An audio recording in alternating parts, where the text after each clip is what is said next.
Bon, bonjour tout le monde. Alors nous allons voir pour ce début de séance une communication concernant l'église de Toulon-Gergues, dans l'Aveyron, les choix de présentation des enduits peints romans et des enduits historiques au sein de l'édifice qui a subi de nombreuses transformations. Pardon, vous m'entendez là? Bon, c'est mieux. Alors, cette communication sera présentée par Diane-Henri Lourmel, avec sa collègue, mais qui n'est pas là, mais je présente quand même, Isaline Trubert. Toutes deux sont conservatrices restauratrices de peinture. Diane-Henri Lourmel est spécialisée en peinture murale. Elle est installée dans le Lot, à Souillac, et travaille essentiellement sur les grottes ornées, sur les peintures médiévales régionales de l'Occitanie. Voilà, je crois que j'en ai assez dit. Je te laisse la parole. Et Isaline. Et Isaline, Isaline, oui, conservatrice aussi, restauratrice de peinture. Alors, elle travaille sur des prestations d'études, de conservation curative, de restauration et de suivi d'œuvres pour les peintures un peu de toutes les époques. Voilà. Donc, bonjour à tous. Merci de me donner la parole. Je vais vous présenter un chantier de restauration qui a eu lieu en 2020, pendant toute l'année, sur donc la petite église Saint-Pierre et Saint-Paul de Toulon-Gergues en Aveyron, sur la commune de Villeneuve.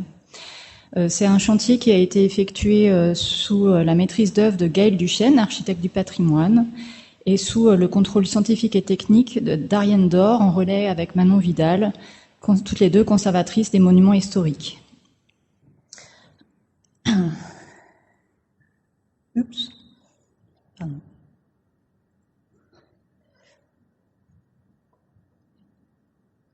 Il faut bien appuyer. J'appuie hyper fort, mais il ne se passe rien.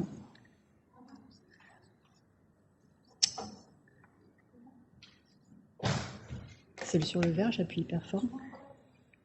Ah bah si, c'est la souris. Ok, d'accord. Pardon. Donc ce chantier est très complexe. Il avait plusieurs voies d'entrée en fait pour qui avaient un intérêt d'être présenté à ce colloque. J'ai choisi en fait de vous présenter celui qui a suscité le plus de débats internes dans l'équipe, le plus de réflexion et le plus d'élaboration en fait de solutions et de propositions de traitement. Je vous présente d'abord l'édifice tel qu'il s'est présenté à nous avant travaux. Vous découvrez les élévations extérieures qui conservent assez bien l'état de la construction qui est daté du Xe siècle. Donc c'est un édifice très ancien, modeste. Les caractéristiques principales de cette architecture pré-romane, ce sont... voilà, pardon, je découvre comment marche la souris. Donc l'église est ici. Ce sont ces angles arrondis, cette construction en petits moellons et carrés, ce plan dit en double boîte avec la nef ici et le chœur plus étroit derrière, et surtout ces portes que vous voyez ici bouchées, qui sont dites en entrée de serrure avec un arc très large au-dessus ici. Vous en avez une autre fermée aussi ici. Et une autre qui était le portail d'entrée principal de l'église, dont on voit encore l'arc qui a été modifié par une porte postérieure. Et à l'intérieur, ce qui est aussi caractéristique de cette architecture, ce sont toutes les arcatures et voûtes qui ont un profil outrepassé. Voilà pour les élévations extérieures qui présentent un édifice somme toute assez homogène malgré quelques transformations postérieures. Voilà. Et à l'intérieur, en fait, avant travaux, on découvre une image assez chaotique des élévations. Tout d'abord, la nef, que je présente sous forme, on découvre sous forme un peu décorchée. Ce terme, en fait, vous pouvez le découvrir ici sur le revers de façade, s'explique par, en fait, plusieurs causes. Déjà des grandes zones de maçonnerie mises à nu, des lézardes, des déformations de maçonnerie. On perçoit aussi des différents niveaux de sol dans l'église, parce qu'on a un sol surélevé dans la période plus récente, des sondages de fouilles qui sont décaissés des parties plus primitives de l'édifice, une chapelle et un chœur surélevé. Donc on a plein de marches dans tous les sens. On comprend pas bien comment Ça fonctionne au niveau des sols. On a aussi énormément de reprises de maçonnerie visibles, avec des traces difficiles à comprendre, des baies, que ce soit des portes ou des fenêtres qui ont été bouchées, d'autres qui ont été rouvertes. On a, par exemple, sur les murs gouttereaux, ici, l'insertion de corbeaux qui venaient porter des éléments de charpente qui ont aujourd'hui disparu, des grands trous, des grandes percées d'empochement ici. Donc voilà, c'est très difficile de comprendre en fait tous ces éléments et de les relier avec des états ou des périodes précises. Et le chœur, c'est la même chose, sauf que là, c'est là où sont conservées les peintures murales romanes. Et on les perçoit de manière complètement fragmentaire, sous forme de petites vignettes, ici en haut sur le mur de chevet, ici sur le mur sud. Donc on voit des petites scènes un peu éparses un peu partout, qui sont complètement dissociées de leur architecture d'origine en fait, tant les perturbations ont été importantes. Ces perturbations, on les a ici sur le mur de chevet avec la percée d'une baie charretière qui, à un moment donné où l'édifice a été transformé en grange. Et puis ici, sur les élévations nord et sud, des niches 18e qui viennent couper les arcatures à arcs outrepassés, aveugles, qui existaient deux de chaque côté, en fait, qui se faisaient face. Et qui, du coup, donnaient un cadre de vision aux peintures romanes. Pareil, la voûte a été complètement arrachée, l'arc triomphal arraché, donc on ne perçoit plus cette architecture telle qu'elle était à l'époque romane, au moment où les décors peints ont été créés.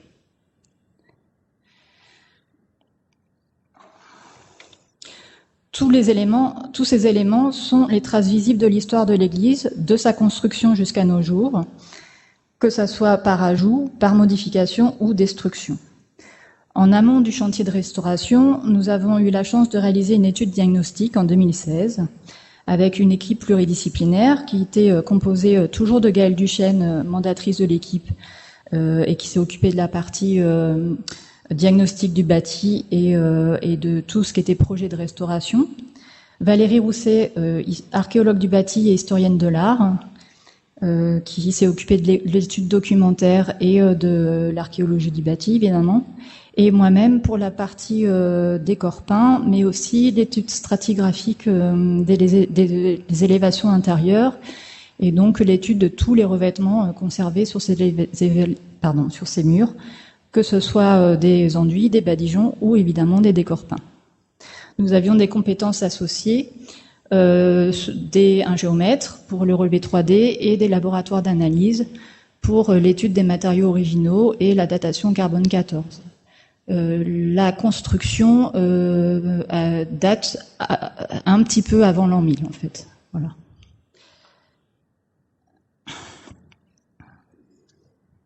Cette étude nous a permis de comprendre les transformations successives de l'édifice et de les mettre en relation avec les revêtements avec leurs revêtements muraux. Dans le cadre de ce colloque, il est impossible de vous restituer l'intégralité de ces données, donc pour simplifier en fait, je vais les réunir sous trois grands ensembles qui s'incarnent par des traitements de surface clairement identifiables dans l'église. Le premier concerne évidemment le décor roman, daté stylistiquement du XIe siècle, qui vient orner une architecture préexistante. Il est localisé dans le chœur. Donc ici sur le mur de chevet, les murs nord et sud couvraient l'intégralité du chœur et probablement de l'arc triomphal. Et on le retrouve un tout petit peu dans la nef côté sud, au droit de cette porte primitive qui était aussi en arc outrepassé qu'on a vu tout à l'heure à l'extérieur. On a une limite d'enduit très nette, avec une limite d'application en biseau qui montre que le décor allait jusqu'ici. Au-delà, pour le reste de la nef, on n'a que l'enduit de maçonnerie en pierre à vue blanc qui laissait une partie des pierres visibles. Donc on peut dire que c'est un programme iconographique qui ne concerne qu'une partie de l'édifice. Ensuite, on a un deuxième grand ensemble qui date de la seconde moitié du XVe siècle, au moment où Ponce de Cardériac devient prieur de Toulon-Gergues. Il fait construire d'ailleurs son logis juste à côté, et il privatise une partie de l'édifice, et il construit une chapelle côté nord. À ce moment-là, en fait, l'intégralité des surfaces sont recouvertes d'un grand corps d'enduit, qui évidemment occulte les peintures romanes, dont la couche de finition est une polissure de chaux. Au milieu, ici, vous avez des photos du coup de ce qui reste de ce corps d'enduit. Et en détail, il y a un petit graffiti dessus qui représente un petit animal, une poule, qui vous donne un aperçu de ce que c'est que cette polissure de chaux. Elle change du coup complètement la perception intérieure de l'édifice. Le troisième ensemble regroupe une succession d'interventions qui sont situées entre la fin du XVIIe et la fin du XVIIIe siècle. Chacune s'accompagne d'une reprise d'enduit assez irrégulière, localisée, et d'un badigeon de propreté. Leur superposition successive donne un aspect du coup assez empâté et irrégulier aux élévations. Avant, on avait une surface très lisse et très blanche avec la polissure, et progressivement, avec le temps, on va avoir un aspect assez irrégulier, comme vous pouvez le voir ici sur les élévations. Mais on reste toujours avec des surfaces assez blanches. À cette époque, la transformation la plus importante de l'église, c'est l'installation d'une voûte lambrisée dans la nef qui coupe l'élévation en deux. Vous avez vu tout à l'heure les corbeaux qui étaient placés sur les murs gouttereaux et les trous d'empochement au-dessus. Ils sont liés à l'installation de cette voûte. Donc à cette époque-là, en fait, toute la partie supérieure n'est plus visible, ne reçoit plus de couches de revêtement et on n'a plus que la partie inférieure de la nef qui est accessible. Dans la période récente, on peut retenir quelques dates, mais là aussi il faut faire vite. Donc 1789, la Révolution, l'église est désacralisée, elle l'est toujours. Elle est vendue à la commune et elle devient une grange étable. Les élévations sont partitionnées en deux pour entreposer le foin à l'étage et les animaux au rez-de-chaussée. Donc vous avez ici des vieilles illustrations parce que jusqu'à le rachat de cette église, en fait, elle servait vraiment de grange. Et la modification la plus importante, vous l'avez vu tout à l'heure dans le mur de chevet, c'est la création ici à l'air bouché, de la baie charretière. Il y avait un remblai ici qui permettait en fait à la charrette d'accéder au chœur et de rentrer pour entreposer le foin dans ce qui était une grange. En 1964, Jacques Bousquet rentre dans cet édifice et le redécouvre complètement et perçoit déjà les peintures romanes avec des fragments de badigeon qui étaient tombés, et il perçoit déjà la richesse et l'importance de ce bâtiment et des décors peints qui y sont conservés. Et à partir de là, s'ensuit un long processus pour assurer la sauvegarde de l'édifice, qui va être compliqué, périlleux. Il faut déjà racheter l'édifice, le protéger, le classer, et entreprendre les premiers travaux de consolidation d'urgence, parce que avec cette porte ici, en fait, on avait, vous voyez déjà l'état de la scène peinte ici, qui menaçait vraiment de s'effondrer. Donc on revient vraiment de loin avec cette église. Lors de ce chantier, nous n'avions pas à traiter que les peintures murales. Notre lot s'étendait aussi aux enduits dits historiques qui ne portent pas de décor. Il nous a paru important de communiquer aujourd'hui sur ces strates de revêtement qui ont été trop souvent délaissées dans le passé, sans que l'on se pose la question de leur identification ou de leur conservation. Le projet de restauration a été cadré dès le départ par la Conservation régionale des monuments historiques, qui a fixé un peu les grandes directives de ce qu'ils souhaitaient qu'on fasse dans cette église. Le premier point important était de cristalliser en l'état l'ensemble des transformations, sans chercher à restituer un état lié à une date ou même l'architecture du Xe siècle. Et aussi, il ne préconisait pas de réenduire les parties de maçonnerie visibles, mais plutôt de rassembler les plaques qui étaient encore conservées sous forme de grands îlots. Donc on n'a pas cherché à restituer en fait de peau sur les épidermes. À partir de là, en fait, pour répondre à ces préconisations, nous avons adopté un parti pris qui était de rendre compréhensibles toutes les étapes de transformation successives de l'Église, en cherchant premièrement à rendre lisibles les ruptures dites structurantes par un traitement adapté. Donc quand on parle de rupture structurante, ça veut dire un bouchage de portes ou de fenêtres, l'insertion d'un corbeau, le percement d'un trou d'embauchement. Tous ces éléments, normalement, ne sont pas faits pour être visibles. Ils sont occultés au moment de leur création par des revêtements de finition. Ici, quand ils étaient visibles, on les a laissés visibles. Donc, les traitements adaptés, ça peut être ici sur le mur sud. Je vous ai montré cette porte qui donnait sur le cimetière. Un traitement en retrait montre simplement le départ en fait de l'arcature de cette porte, en liaison avec une scène très usée peinte ici de l'époque romane. Un autre traitement, ça a pu être dans les zones de corbeaux, en fait, de laisser l'enduit de terre de la maçonnerie qui était lié à la mise en place de ce corbeau. Et parfois, quand il était lacunaire ou altéré, on a réintégré cet enduit de terre pour lui donner une unité de lecture autour du corbeau et le rendre compréhensible, du coup, cette intervention. Le deuxième point, ça a été de rétablir les grandes unités de campagne d'intervention en liaison avec une transformation marquante de l'Église, par la sélection d'un mode de traitement identifiable. Je vous donne plusieurs exemples en partie basse ici, où vous avez les enduits de 15e, constitués de 2 couches, un corps d'enduit de support, qui a été réintégré au niveau de ses lacunes à niveau. Vous avez avant-après, donc il y a plusieurs enduits pour ces campagnes, c'est pas un seul. Et par contre, on n'a pas touché à la polissure de chaux, parce que l'idée c'était juste de les rassembler en ensemble et pas forcément de réintégrer la totalité des couches. Il y avait aussi, en l'occurrence là pour la nef, un problème de moyens financiers, ça nous aurait entraîné beaucoup trop loin. Enfin, l'idée était de différencier les grandes unités de campagne d'intervention les unes par rapport aux autres, et pas avoir un regard fusionné en fait de tous ces ensembles. De pouvoir localement dire ah ben ça vient après ça, après ça, après ça. Vous avez un exemple ici, ce bouchage de porte réalisé après le XVe siècle. Donc c'est la porte qui permettait de lier la tribune au logis du prieur. En fait, normalement à l'origine, ce corps d'enduit, on l'a réintégré dans toutes les lacunes à peu près à niveau. Il était recouvert d'un badigeon blanc qu'on n'a pas réintégré. On voulait laisser visible, en fait, le bouchage par rapport à la polissure. Donc, les outils utilisés, ça pouvait être des sous-niveaux, marquer ce qui est avant en sous-niveau et ce qui est après par-dessus.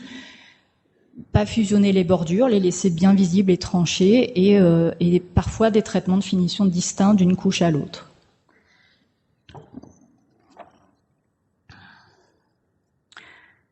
Une fois ce concept défini et ces grandes lignes directrices définies, dans la pratique, nous avons rencontré des difficultés qui ont nécessité des adaptations. La première a résidé dans le fait que les enduits étaient réalisés par des intervenants différents. On avait un lot maçon et un lot décor peint. Donc toutes les zones de pierre à nu ont été traitées par les maçons et nous avons traité toutes les zones d'enduits conservées en fait. Et donc forcément, qui dit entreprise différente dit qualification différente et pas forcément les mêmes degrés de prestation. La seconde difficulté a résidé dans le calendrier de chantier. 2020, c'est l'année du Covid. Voilà, donc à noter quand même la petite anecdote, c'est que la première semaine du chantier devait tomber sur la semaine du premier confinement, donc compliqué de redémarrer après ça. Et surtout, on a été contraints de travailler séparément. Donc en fait, on a eu des réunions de chantier où on s'est rencontrés avec les maçons, mais jamais on a travaillé ensemble.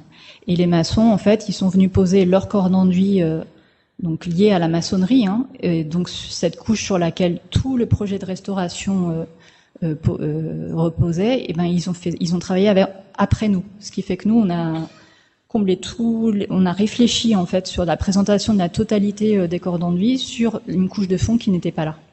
Donc c'était très compliqué comme exercice intellectuel pour travailler, enfin pour aboutir à des solutions qui fonctionnent esthétiquement aussi. Dans la pratique, nous avons eu aussi réalisé du coup des dizaines de tests d'enduit et de couches de finition, parce que voilà, la stratigraphie de cet édifice sur plus de 1000 ans d'histoire est très compliquée, et donc beaucoup d'enduits différents. Donc ça veut dire travailler avec des mélanges de sable, avec des granulométries spécifiques, calibrées, des mises en œuvre aussi très différentes d'un enduit à l'autre. On peut avoir des enduits, vous voyez des petits tests ici, avec des enduits lissés, d'autres grattés, d'autres lavés, d'autres retranchés. Enfin voilà, on s'est vraiment adapté à ce qu'on avait sous les yeux. Le but n'était pas d'être illusionniste, le but était juste d'être proche dans la tonalité de l'original et de pas avoir des pastilles partout. Et aussi, ce qui est assez particulier à ce chantier, c'est que même si on avait un cadre prédéfini pour travailler à l'avance, en fait, les traitements étaient élaborés au fur et à mesure de l'avancée des travaux et discutés, validés à chaque réunion de chantier. Donc, chaque réunion de chantier, c'était plus de 3 heures de discussion à chaque fois pour voir tous les cas posés concrètement par les problèmes de colmatage ou de réintégration.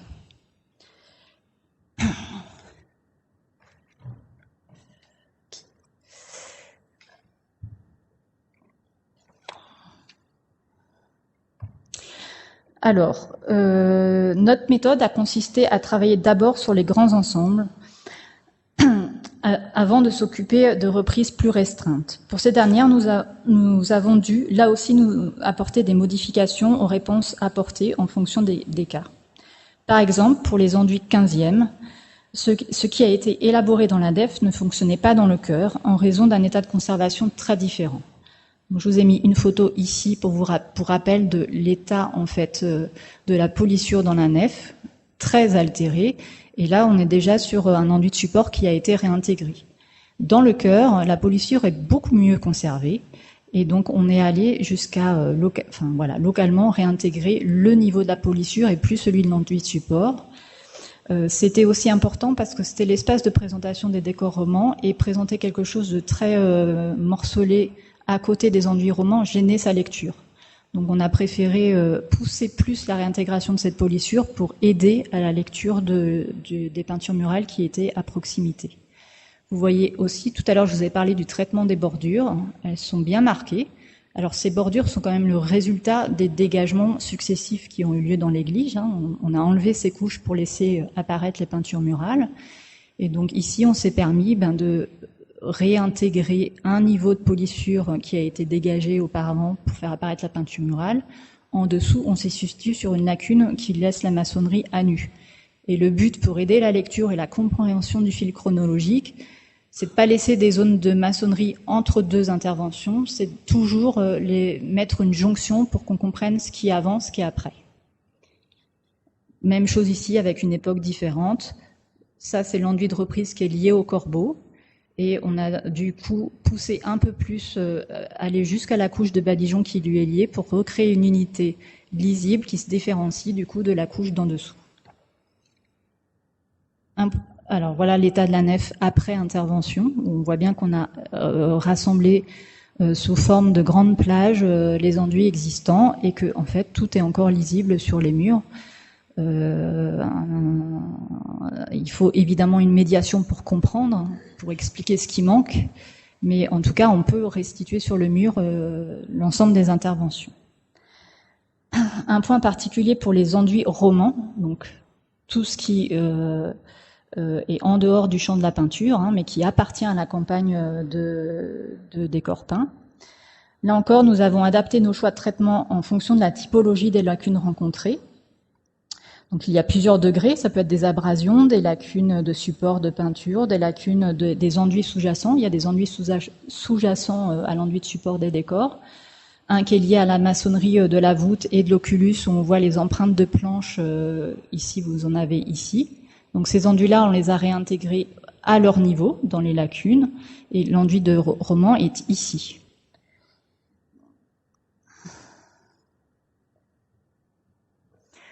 Le but était de mettre en avant les aires de conservation des peintures, minimiser l'impact visuel apporté par les lacunes d'enduit, tout en respectant la stratigraphie. Il ne fallait pas créer de faux historiques.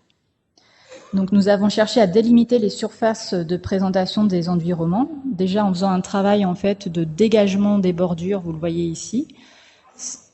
La partie qui est au-dessus, en fait, n'est pas la maçonnerie du Xe siècle, c'est une maçonnerie moderne. On a recréé une bordure horizontale pour pouvoir bâtir au-dessus un mur en parpaing qui vient fermer la baie charretière. Donc comme ces pierres viennent un peu en avant de l'enduit roman, donc avant tout était présenté sous le même plan, enfin plus ou moins. Donc pour qu'on comprenne bien où s'interrompt l'architecture et le décor qui va avec, on a recréé une saignée qui montre bien la limite de l'un et de l'autre. Pareil ici, les enduits en fait nous aident par un traitement sélectif. On voit l'arête qui a été recréée dans le plan pour montrer que c'est là où s'arrête le décor de la voûte. Au-delà, la lacune, on se situe dans une maçonnerie qui est déformée et lacunaire, alors que c'est une lacune qui est continue.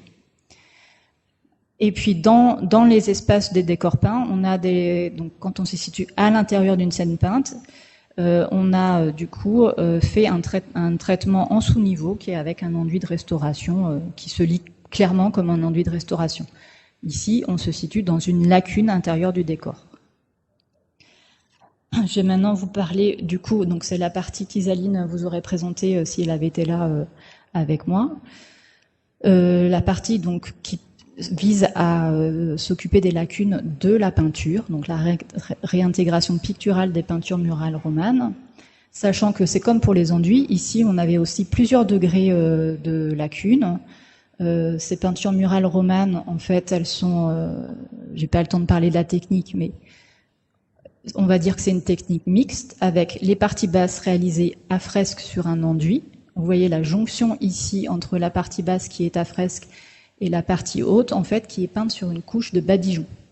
L'ensemble des pigments est mélangé à de la chaux, donc on a cherché vraiment à utiliser la chaux comme liant, que ça soit en travaillant sur un enduit à fresque ou en additionnant de la chaux dans les mélanges de pigments. Il en résulte une altération différentielle.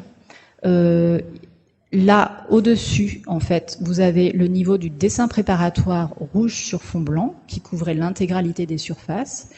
Et en partie basse, comme c'est la fresque, ça s'est mieux conservé, on ne voit plus le dessin préparatoire, on voit le niveau d'au-dessus, donc de la peinture, où on voit que cette figure animale, en fait, est peinte sur un fond jaune, avec un détour noir et une peinture blanche. D'autres niveaux d'altération de la couche picturale. Donc, à partir de... Parce que nous, en fait, quand on construit un projet de présentation de peinture, on part de la matière, on regarde ce qui fonctionne pas, on regarde si c'est homogène, pas homogène. Et donc, à partir de ces observations, en fait, on a défini un objectif qui a été de choisir une intervention modérée pour éviter toute confusion et toute interprétation, de mettre en valeur les restes d'original et d'utiliser une retouche visible pour distinguer justement l'original de nos interventions. On s'est évidemment appuyé très largement sur les règles déontologiques en matière de restauration picturale.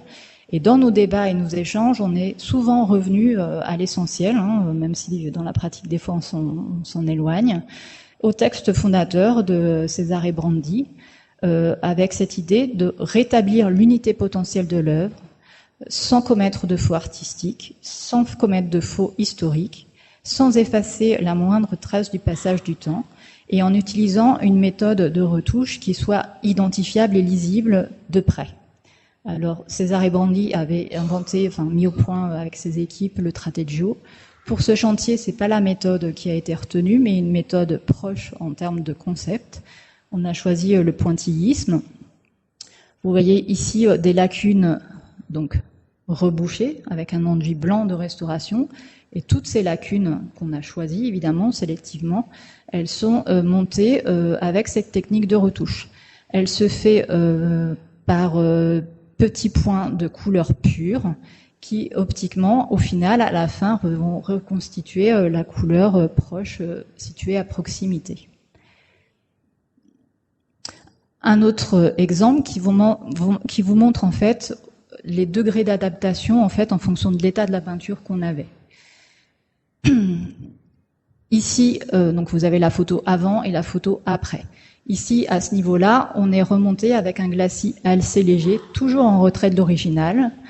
Ici, vous voyez, le glacis est un peu plus fort, mais il est en retrait de l'original. Enfin, en retrait, je veux dire, un ton nettement en dessous. Et puis, partout où vous avez ces petites flèches noires, en fait, vous avez des petites lacunes d'enduit blanches qui ont été remontées au point.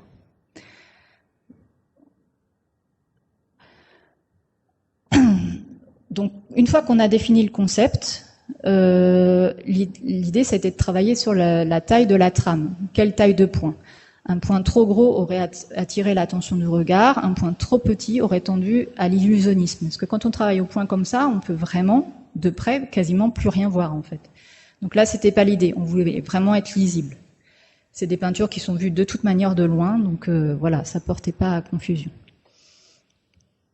Et puis nous avons choisi l'aquarelle comme peinture pour travailler, tout simplement parce que c'est celle qui est la plus facile à travailler pour des peintures médiévales. Elle est réversible, stable, pas de solvant, c'est un solvant aqueux, donc c'est parfait pour nous.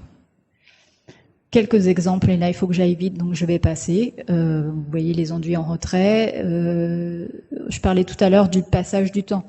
En fait, cette zone, en partie basse, elle a été exposée à un incendie après le XVe siècle. Et donc, ce qui reste n'a pas pu être nettoyé. On a fait un gros travail de nettoyage au laser avec plein de techniques différentes. Donc, ce qui reste, en fait, c'est la matière qui a brûlé. C'est-à-dire que quand on nettoie plus, on fait apparaître quelque chose de vitreux et de noir. Donc, elle est complètement transformée, donc on ne peut pas aller au-delà. Par contre, on n'a pas cherché à masquer ça parce que ça fait partie, en fait, de l'histoire de l'œuvre. Alors, j'adore ces petites figures animales. Je vous les montre à la queue leu. Donc, il y a 4 lions. Ça y est, c'est fin. Ah, quel stress. Pourtant, j'ai eu du temps arabe. Alors, je vous montre une scène, celle-là, parce qu'elle n'est pas encore identifiée. Donc, je sais qu'il y a des historiens de l'art dans la salle. Donc, au départ, cette scène, donc là, elle est nettoyée. Voilà, elle est avant retouche, juste colmatée. Au départ, elle était présentée soit comme une dormition de la Vierge, parce qu'on présentait que cette masse-là était un personnage qui tenait dans ses bras un personnage allongé, auréolé. Soit une annonciation. Voilà, plusieurs hypothèses, mais une fois retouchée, en fait, cette masse s'avère être une tour avec trois baies. Et surtout, le détail le plus intéressant se situe ici. On a des petits picots noirs peints qui indiquent en fait qu'on a une petite barbe. Donc c'est un monsieur. Voilà. Vous voyez tout le travail de réintégration picturale. Je vous fais passer vite les photos. Voilà, vite. Qui vous montre en fait l'adaptation qu'on a fait en fonction des usures de la peinture, plus ou moins prononcées. Et la dernière image ce que vous verrez jamais dans l'église, dans cette position-là, parce que là on est en cours de démontage d'échafaudage. Et donc la partie en haut du mur de chevet avec les vieillards de l'Apocalypse. Et une partie des tétramorphes.